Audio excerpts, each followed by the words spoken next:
Peruvian food is truly one of a kind. This country has some pretty unique things, starting from coca leaves, through purple corn juice, all the way to roasted guinea pigs. No wonder that most people refer to Lima as the food capital of South America. Throughout my 3 months living here, I got enough time to taste the whole menu, and in this video I'll show you the best things I've found. Also, I'm going to explain some very dark things about the Peruvian food industry that you need to watch out for. Hey everyone, welcome to the channel. My entire life I was a weirdo who ate dessert before having a proper meal, and this drove both my grandmas crazy. So now to double down on this bad habit, let's start today's video with sweets. And to my biggest luck, Peru has some of the most unique pastries I've ever tried. Many of them still feature coca as an ingredient, just like the original Coca-Cola did before its formula got changed in the early 1900s. However, Peruvians kept using this plant,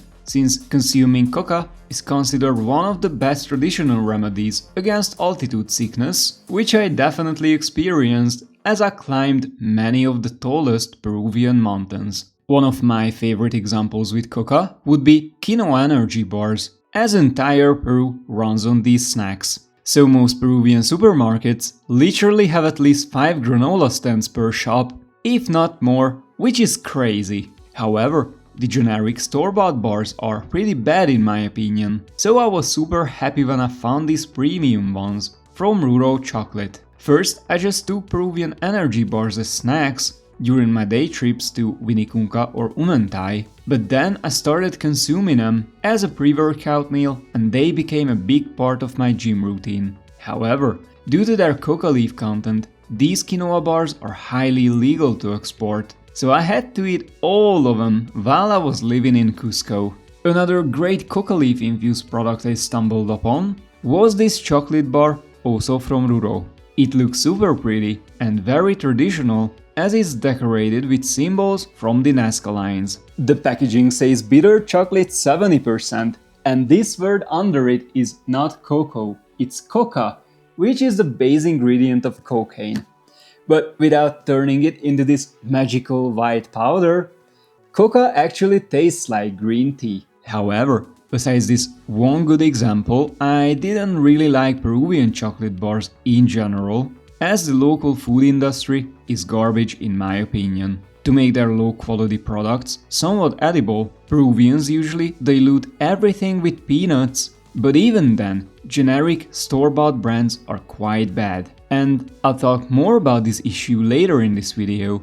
But first, I wanted to show my favorite soda, which is called Inca Kola. This drink was a true lifesaver during my trips, as a big chunk of Peru's water supply is poisoned with mercury, so I had to keep an Inca Kola in my backpack all the time. It has a pretty cool bubblegum flavor, and inside Peru, this drink is much more popular than the original Coke, which makes me wonder why don't they sell it around the globe. So if you ask me, next to Machu Picchu and the Nazca lines, Inca Kola is the third Peruvian wonder that you should try. Another Peruvian dessert that I really liked was actually a cheesecake topped with a generous amount of passion fruits, which was the one that I found myself ordering a lot while I was working from coffee shops between my trips, and I kinda got addicted to it in a certain way. The best one I tried in Cusco comes from a place called Dvosi Specialty Coffee, where baristas always decorate our coffee with adorable animals. But now let's talk about real food,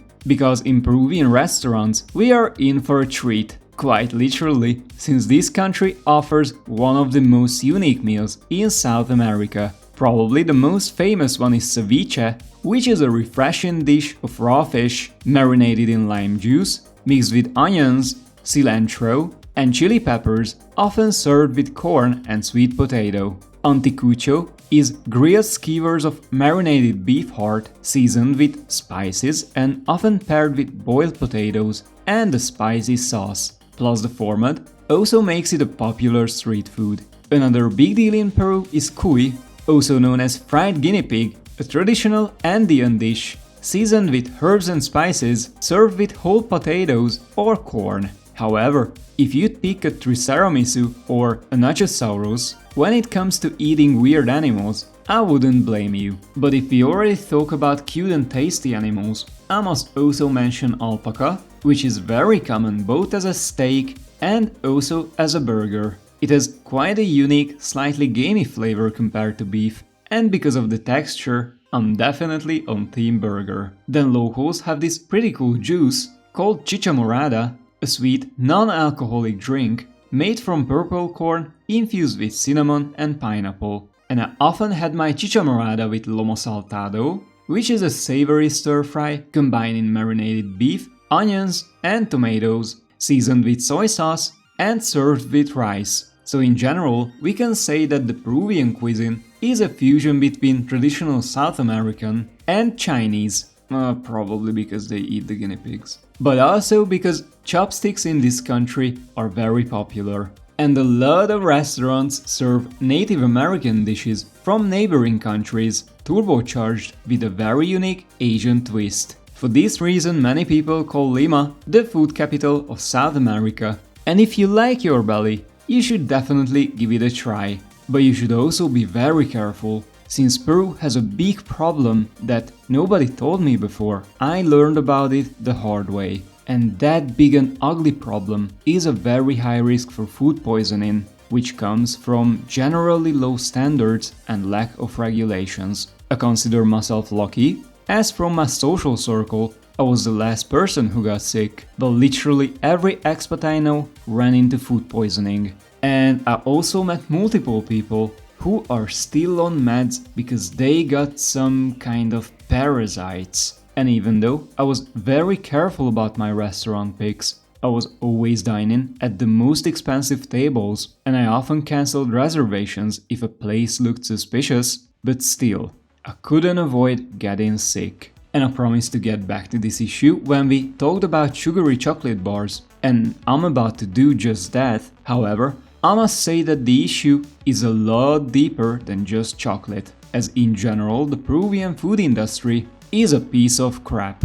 I love tasting food, but I'm not a big gourmet, so usually I can't tell which chocolate, coffee or wine is super expensive and which one is just simply great. But in Peru, I can clearly identify that both coffee and chocolate taste like roasted dog shit. They are genuinely that bad. And this for me was a big surprise, as in Europe we source our best products either from Brazil or from Peru. And when I saw that local products are so bad, I realized that these countries sell all their good stuff to other richer countries, and for domestic use they only keep the garbage that's left. In Peruvian supermarkets, it's literally impossible to buy real chocolate, and even if the packaging claims high quality dark chocolate, you shouldn't believe the ad, because on the backside it becomes obvious that the thing you are holding is a piece of junk, and it has nothing to do neither with quality nor with real chocolate.